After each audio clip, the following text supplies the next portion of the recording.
Great, welcome everyone. See, everyone is arriving for our webinar. I want to welcome you as you are arriving.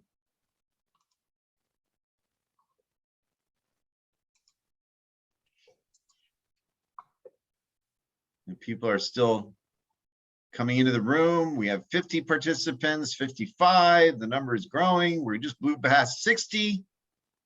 This is great. Welcome everyone to our webinar on personal branding. We're excited to have you all with us. Numbers are continuing to grow. We have college students and employers with us today. We're excited about this discussion that we're about to have, and everyone will get to participate in it, as you will see. I'll talk about that a little bit more in a minute. Welcome, great. And I love some people are already putting some things into the chat. So you are welcome to do that. It's totally appropriate etiquette to say hello. Let people know, maybe mention what school you're from if you'd like to, or how you heard about the program. That's all great. Numbers are still growing a little bit. We're going to be starting in probably about 15 seconds here. Feel free to continue to put some information in the chat. I see some employers are introducing themselves, and I see some students are identifying themselves. We love having that. I'm going to go ahead and get started here as people are continuing to arrive out of respect for everyone's time. My name is Bernie Dagenet. I'm president and CEO of the Mainline Chamber of Commerce. And the Mainline Chamber of Commerce is behind a program called the Talent and Education Network, TEN for short. But that program would not exist without our great partnerships with employers and with the colleges and universities throughout Greater Philadelphia that are such important partners for the Talent and Education Network program. So welcome today to Opportunity Knocks, strengthening your personal brand and your job search. We have a great panel. We're going to have a discussion in the panel discussion, and then we're going to move into Zoom meeting. We're going to put the link into the chat for moving to Zoom meeting, and then we're going to have facilitated breakouts. So I would like all the students who are coming today, and welcome and thank you for making time to be with us today. You are self-selectors. You have chosen to be here, and that says something about you. It says something to the employers in the room that you've chosen to be with us today. So we are going to move into a meeting portion of this event a little bit later, around 5 p.m. And at that point, we're going to introduce you to the employers that are here with us, so you can see the different companies that are present, hear from some of their representatives. And then we're going to go into breakout rooms, and you will have an opportunity, all of you, to talk. So we're going to encourage you to be prepared to turn on your camera and to introduce yourself. And we will move around the room, as this will be an interactive presentation today. I want to start by thanking our partners that made this possible. Some nonprofit organizations, some great universities, our partners, Cheyney University and Lincoln University. President Aaron Walton at Cheyney weighed in on this personally to help get the word out, along with his admirable staff, as did Brenda Allen from Lincoln University. We're really pleased to have their partnership. Cristo Rey Public Charter School is part of this event today. So people who've been through the Cristo Rey High School program are here with us today. Mastery Charter School alumni are here with us today. We have individuals with Philadelphia Futures, which I believe Philadelphia Futures is still working with college students when they've been through the high school program, and College Possible. We had a new connection with Young Men and Women in Charge last week, and we invited them. We hope we have some students from YMWIC here with us today. And the Philadelphia Youth Network, which has been a long relationship for me. I know we have some individuals probably who came in through that door and received information through our partners, the Philadelphia Youth Network. So we want to thank all of you, the nonprofits, Cheyney and Lincoln Universities, for helping us to get the word out, for making this opportunity available to your students. Really pleased to have so many students here with us today. We're well over 100 at this point. We're going to go ahead and get started with our program. And I'm going to start by asking, this is again a panel on personal branding. And so how do you define that, right? Well, we're going to get into that a little bit through this conversation today. with our panel. And I'm going to ask each of our panelists to introduce themselves, to provide their job title, and to share one word or phrase that they think ties into their personal brand. So I'm going to ask Michelle Wells Bates, if you will please kick us off, Michelle. Thank you, Bernie. Hello, everyone. So excited to be here, and I'm so impressed that so many people joined us today. So I know you're very excited about learning more about how to brand yourself and how to present yourself in the best manner when looking for that job opportunity. So I am Michelle Wells Bates, Workforce Development Manager of Outreach and Programs at PECO. And if you're not familiar with PECO, if you see my background, you can see over my shoulder, the tall building with the lights around the top. You may be familiar with that. We call them the Crown Lights, but we do a lot of different messaging for community organizations and also messaging for PECO. So if I had to describe my brand, I would say it's a phrase: connecting communities to opportunities, because that's what I do in workforce development. That's great, Michelle. Thank you. Let's bring in now Precious Minds, please. Good afternoon, everyone. It's such a pleasure to be here and to have an opportunity to speak with you and helping you to think about your brand as you're getting ready to transition into the workforce. So as Bernie said, my name is Precious Minds. I am the program director for a national college access and success program called College Possible. We help first generation students who come from a low income background gain access to college and achieve success in college by obtaining a college degree. We do this by using an intense curriculum in high schools in the Philadelphia region. We also support students throughout college using what we call our secret sauce, which is our AmeriCorps members who are recent college graduates. So I'm used to having these conversations, and I'm excited to having it today. And if I had to describe my personal brand, I would also use a phrase, and it would be that I am a dynamic, solutions-oriented, and creative leader who operates in excellence to produce company or organizational results. Great, Precious. That's like a mission statement and a brand statement. Let's bring Kemi in, please. Hey everybody, my name is Kemi Bello, and I'm actually an associate at RSM US LLP, and I work in the Microsoft Dynamics group, and I work on the Business Central team. So I'll talk about that a little bit later. But I work in technology consulting at RSM, and RSM is actually a public accounting firm. So we do a little bit of everything. We have audit, tax, but specifically I work in the consulting group. And if I had to describe my personal brand, it would probably be a chameleon, because I basically can get along with everybody. And that's really important when you're working with a whole bunch of different types of people, or when you're going on interviews and just trying to make connections with others. And then I'm also super curious, and like in every little thing that I do, if it's too many questions, it's probably me asking them. So yeah, curiosity and chameleon is definitely me. Great. Thank you very much, Kemi. And I think that some of the things that I think of when I think about personal brand, I think that, people might think part of it is how you look, and that's certainly part of it, how you show up, your professional, your professional appearance, especially we're talking in the context here today of your brand in looking for a job and being successful on the job. Or what do you want to be known for? Might be a question you might want to ask if you're thinking about your personal brand. And then somebody might say something to you that helps you to reinforce. Somebody said to me once that I was a good researcher, and it made me really want to be a good researcher. I tried to, I think it made me a far better researcher because they recognized that and they said that. And then I wanted to adopt that. I wanted to be that researcher and want to have my homework done, right? And then, and it's not just about what others see in you either. As another point I want to make sure that we're making today is that it's really how you see yourself, how you project yourself in part. Is very much a part of it. For me, my brand phrase will be, I try to bring value in my interactions with people. I try to bring something to the table that somebody will say, well, that was useful. There was a comment, there was a thought, there was an insight that was useful to me. I try to do that consistently in the relationships that I have in my professional life.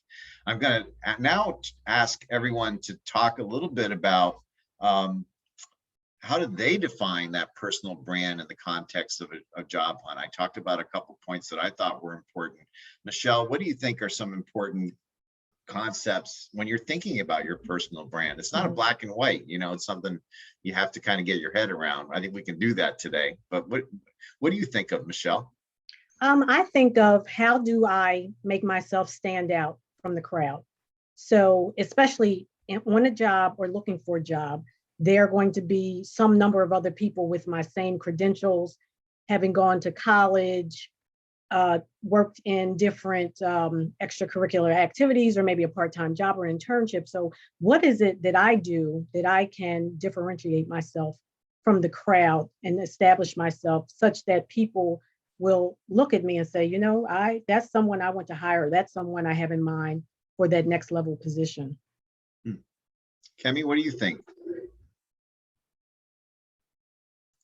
Just taking myself off mute. So when you're looking, well, when I was looking, I can speak from my perspective, but when I was looking for positions, I think part of my personal brand was always taking like an alternate route that most people would probably take. So I went to Temple University, so we always would have like the Spring Career Connect, the Spring Career Connection. They had one in the fall and they had one in the spring. But I think I went to one for like 10 minutes, and that was just never my way of connecting with people. So I would literally, like, if I saw somebody on campus, I would make sure to go and talk to them. I would say like, oh, hey, my name is Kemi, give them maybe a little elevator speech. And then I always utilized LinkedIn. And then just introducing yourself to people and really putting yourself out there. So I was the type of person to like go on LinkedIn, say, okay, I want to work at this company. Let me go to their people, filter who went to Temple University, filtered who lives in Philadelphia, maybe works in the Philadelphia office or a surrounding office, and then just straight up messaging that person. Because if you can imagine, the recruiters are always getting emails back to back to back. And there's always somebody like me or Michelle or Precious who really want to talk and help students, because we've been in your position before, and we will probably have like more time or extra time to like give you those tips and actually tell you what it's like to work in these positions. Because a lot of the time, the people in HR, they may not have experience in that position, so we can speak to it more, and then you have like a contact on the inside, and you can also like build your network that way. Great. I love that, Kemi. And I'm going to say part of your brand is you are not afraid. You just jump right in, talk to people, reach out to them. And, it's surprising that a lot of people don't do that more, because it works, right? You've proven that it works. I have Precious. friends. Yeah. That's great. Precious. Yeah, I'll jump in. So when I think about your personal brand, I think about your presence, both on paper, digitally, and then physically, who you are and how you show up. And I think about, who do you want people to believe that you are? Well, who do you want, what do you want people to say about you when you're not in the room with them? So I think when you think about your personal brand, you want to make sure that you are always representing the best of who you are. When I was about 15 years old, I had a mentor who told me that when you show up in spaces, you show up and you always give and leave the best of who you are in those spaces, never anything less, particularly when you're looking for a job. That is not the time to show up sleepy. It's not the time to show up disheveled. It's not the time to show up unprepared.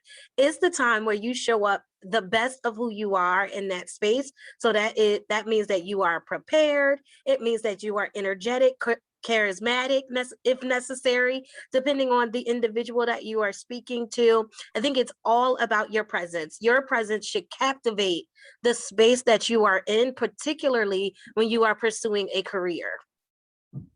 That's great. Good stuff. And I see that Alyssa Hilsey, our team member who helped put this event today, is suggesting you might want to be taking some notes about your own personal brand. Not a bad idea. And I want to say this for the employers too, that this is a concept that doesn't just go away when you get your first job or your second job or even your third job. You're really honing your brand throughout your whole life. It's something that I continue to think about And so we're going to ask our employers today, as well as the students who are participating, to share a couple of a phrase about what they think describes their personal brand, either a word or a phrase that describes your personal brand. So please do think about that as we're going through here today. Kemi mentioned, I'm going to turn to you, Michelle. She mentioned elevator speech. Talk a little bit about what advice you'd have. I'm guessing most people know what that is. What, Michelle, would you like to see in an elevator speech? I would like it to be short and concise and to be meaningful or relevant. So if you're looking for a job, and say you're at a job fair and you have that 1 minute to talk to the recruiter, what are you going to say to the recruiter so that they remember you? And write notes on your resume and say that's someone that I want to talk to again. So it should be who you are, you've attended college, what your major is, but what impact have you had while being a college student? Maybe it was impact with a extracurricular activity. Maybe it was impact during an internship, or some of those types of examples. So for example, you might say, I had an internship this summer with Global Foods, and I'm just making this up. And as I was working as an intern, I had the opportunity to work on the team who selected the next brand launch for the company.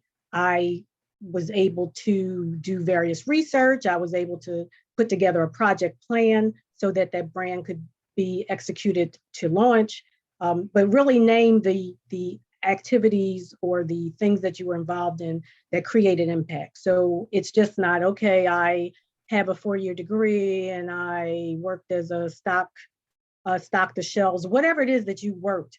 Talk about the impact, talk about the value you brought to the business, and make it clear and concise. Usually they say like 30 seconds, no more than 60 seconds. So that's what I would like to see in an elevator speech. And then I also wanted to mention there are a lot of networking opportunities during college, as well as maybe you're working on an internship and there are networking opportunities at the company. They're not about going to have a free drink or food. It's really about networking, meeting people, but letting them know that you have a good work to share, that you have made impact, and you want to be able to meet as many people as possible and let them know the impact that you have had to the business. So they can say, that is a person that I want to hire. They get things done. They've added value to the bottom line of the company. That's great, Michelle. Thank you. And I'm just going to interject at this point. I'm a big believer in thinking about chunks of communication. So you might talk about, if you have a longer conversation than the elevator speech, here's something about my college experience. Here's some leadership I showed. Here's some things that I did. Here's a difference that I made, or here's some jobs that I worked on and what I learned from that. So to have different chunks where, here's the time when I learned a little bit about leadership. I learned about working as part of a team, and be able to have these things that you can intermingle and match during an interview and just say, okay, now I can talk about these different categories of your life and yourself. What do you know about the company? Having done your research there. Kemi has a good example, I think, when it comes to networking, both in your college experience, Kemi, as well as in your job now. Can you talk a little bit about that for us? Yeah, sure. So actually, I said that I went to Temple University. I didn't spend my entire 4 years there. So I actually started out at Community College of Philadelphia. And when I entered Community College of Philadelphia, I entered not from high school, but I actually got my GED. So when I went to community college, I just kind of surrendered myself and just started from the bottom and just kind of got involved on campus there. And then when I came over to Temple University, I came in as a junior. And at that point, everybody's getting their internships, and you kind of feel like you might be behind, or like you don't know as many people as you think that you should know, or you're not involved in like on-campus things as you think that you should be. So what I did was, from the very beginning, I just jumped right in. I looked at the groups that were available at Temple. And then I went to one of their events and I just introduced myself to like the president of the club. I was in NABA, National Association of Black Accountants. And they were really open. They're super friendly. Everybody like if there is an officer in that group, they're more than willing to like talk to you. They always want to make friends. They're mainly like the most talkative people. So if you're shy, those are great people to like introduce yourself to and make connections with. If you're new, if you want to get involved. And from there, I just made like kind of like my family at Temple there, was in NABA and getting involved in campus. And there's making connections with like the recruiters, and then like faculty, they'll always know your name. They'll want to write you letters of recommendation. So you kind of build your name up from there when you join those groups. That's great. And then you're part of a group now at RSM, I understand. Is that right? I am, and that's actually how I got connected and why I'm here today. So at RSM, I am part of two groups. I'm part of ACE, which is the African American and Canadian Excellence Group, and then STAR, which is our women's network within RSM. So from the first day, pretty much that I started, I learned about these groups. They really push these groups at RSM just to get you guys kind of comfortable and kind of try to recreate that environment that you had when you're in school, right?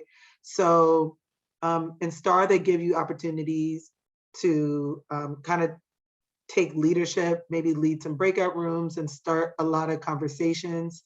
And then in ACE, we're able to like plan events, and I get to connect with other people across the firm. Maybe I'm not on a team with them, and that's actually how I came to RSM, is meeting somebody through ACE at a college event. So just being involved in groups, not just in school, but when you get into the workforce, is super important. And it gives you time to kind of relax and chill and not just be totally focused on client work. So one of the things I think is great about that, how does that tie into brand, right? Networking or being involved, showing up at a happy hour or joining a group within a company, is that Kemi's brand within that company is more broadly known. Her reputation as somebody who shows up, and it's so important. People want to see people who show up. Like you've all, by being here with us today, to all the students who are here with us, you have shown up today. And that's a great example of what employers are looking for. And it's going to carry you far in life. It's very easy to say, oh, I could take it easy this afternoon. I could do something else, or I can make a point of going to this. And I think going to these types of things and then trying to develop a relationship or two, trying to get some takeaways, gaining some knowledge you can use really can be a differentiator in your career search. I'm going to turn to Precious now and ask her if she would please. Precious, would you talk a little bit about social media presence? You mentioned when you spoke at the beginning that that's part of how you appear online as well, right? Can you talk a little bit about that, please? Absolutely. I think your social media presence is very important because a lot of jobs and companies today are checking your social media when you apply for a job. And so if you are on platforms like Instagram or Facebook, I encourage you to make your social media platforms private. Particularly if there's something on there that you wouldn't want a company to see. But furthermore, I would encourage you to make sure that whatever you put on social media, that it really represents you and that it reflects who you are. And it is consistent with who you say or what you say your brand is. I know for me, we hire recent college grads, and one of the ways that we're able to connect with them is through social media. So we do get to see their social media pages, and I think that's very, very important because sometimes, for example, I work in educational equity.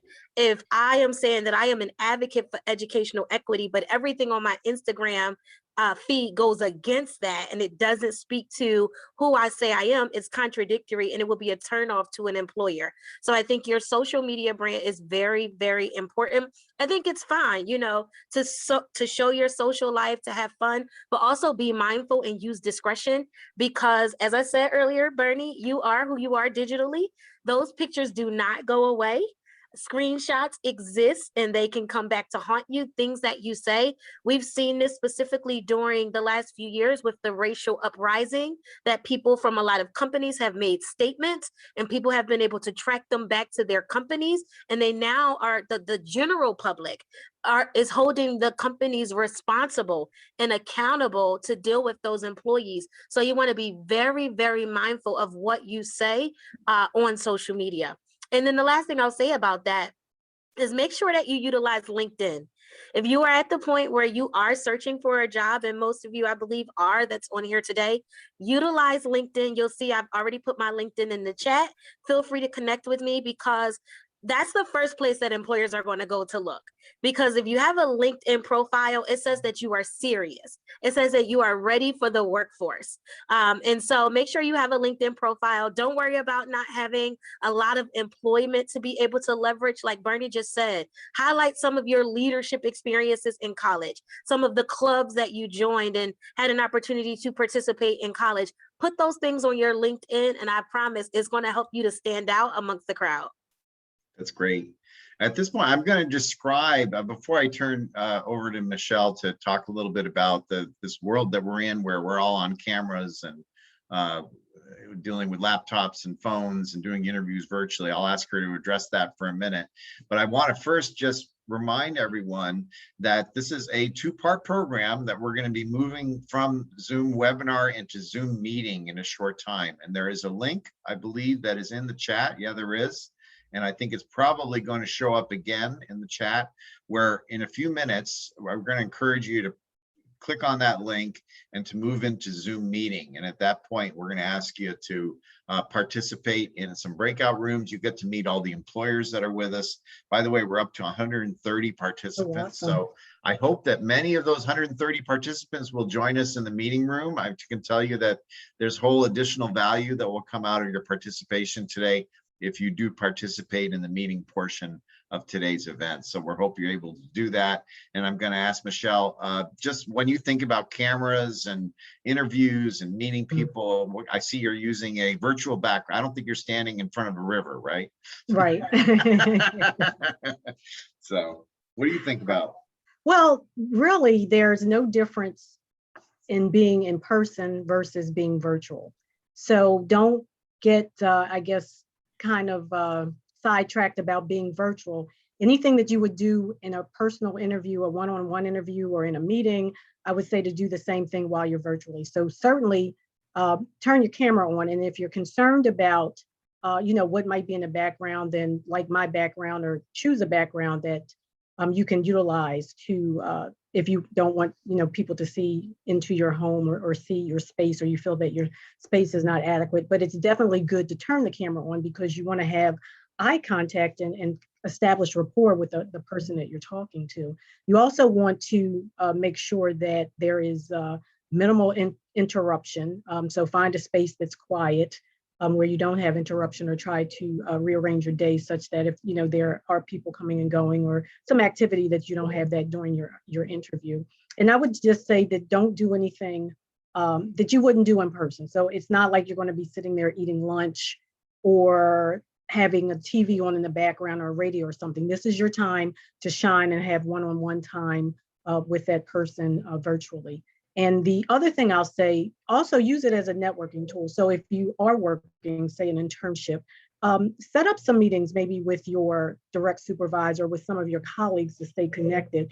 Short, 15 to 20 minute conversation, but certainly use that, because I know because so many people are virtual, they feel that they've been disconnected. But utilize the software, utilize the platform to stay connected to people, and set up meetings that you can, talk about business, talk about an issue you may have, or some project that you are working on. And then I'll just say, in terms of dress, if you are in an interview, I'd say to dress appropriately as you would if you went to an in-person interview. So, whatever you would wear, business attire, wear that to your interview, and don't show up in your pajamas, or show up in, your workout sweats. And then I'd say too, if you're working, take and ask questions to your company, but take the lead from the company that you're working at. So if most people come dressed to a Zoom or a Teams business casual, then you can feel free to do that, but kind of understand what the culture of the company is, and kind of follow that in terms of leading for your dress. And then the last thing I'll say, not so much about Teams meetings or Zoom meetings, but back to your social presence, also think about the message on your phone. So you want to have a professional message. And I know sometimes the message, it might be something quirky or a joke or something like that, but you will have employers calling you to schedule interview. So you want that recording to be respectful and not be too quirky. Yeah. And that would apply to the signature on your email. When it comes to dress, my contention, my belief is that if you're not sure, you never really any harm in wearing kind of your best clothes and being a little bit more on the dress side, you know, like fewer people are wearing ties these days. For a long time, I was the only guy wearing a tie, and I decided I was going to be okay with that. Wanted to be the more dressed person rather than the least dressed person. I think it might have served me well, but I think the ties are just they're pretty much gone now. So I might be the only one left if I keep wearing it. No, So, my husband. yeah, me and your husband, Michelle. All right, good. Exactly. Glad there's another one out there. So I'm going to encourage everyone now to what we have. We have Nicole Stevenson, who's here with us. She's the director of our Society of Professional Women. She will stay in this webinar to help people who might be having trouble moving into the meeting room. So I would encourage our participants now, there is a link in the chat to go ahead and move into the meeting room, click on that link. And if you're having any trouble, just engage with Nicole and she can help you figure out how to get to where you need to be. But let's go ahead. And I want to thank our panelists. You did a great job. We appreciate your insights. Thank you to Kemi, Precious, and Michelle for making the time for a prep call yesterday. I think you all have great brands, and we're really happy to share your example, and I hope people found this to be a useful conversation. So let's go ahead and move into the meeting room at this time. I'll see you there.